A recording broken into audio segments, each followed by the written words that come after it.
Story title: The Herbalist. In a quiet little village tucked between green hills, there lived a man known far and wide as the herbalist. No one really knew how old he was or where he came from, but everyone knew about his gift. He could heal any sickness using only roots, leaves, and the stems of wild plants. Some said he could even speak to the spirits of the forest. Others whispered that he could see the future. People feared him, yet they also respected him. One afternoon, a young boy named Chiki sat outside his mother's hut, staring at the sky. He was just 15, but his mind was always full of big questions no one could answer. "Mom," he said suddenly, "what will the world look like in 100 years? Will people still live in huts like ours? Will the sky still be blue?" His mother sighed. This was not the first time her son had asked such questions. Cheek was curious about everything: the stars, the rivers, even death. But his mother had no answers.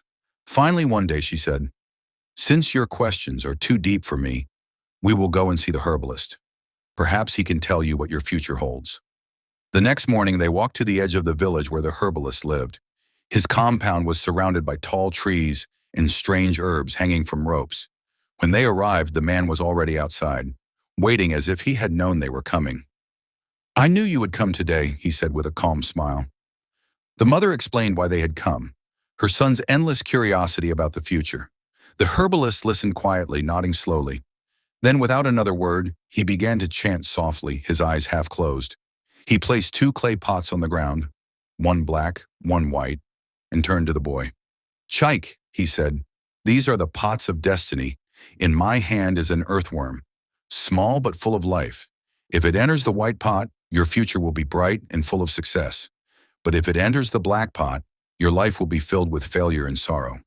He handed the worm to Cheek and instructed, "Place it on the ground and let it choose its path." Cheek did as he was told. The little worm began to crawl slowly across the dusty floor. It turned toward the white pot, and the villagers who had gathered around began to clap and beat their drums. "The boy's future will shine like the sun," someone shouted. Cheek smiled, filled with hope. But just when the worm was about to enter the white pot, something strange happened. It paused, turned around, and began crawling toward the black pot. Fast, the crowd gasped. The drums fell silent.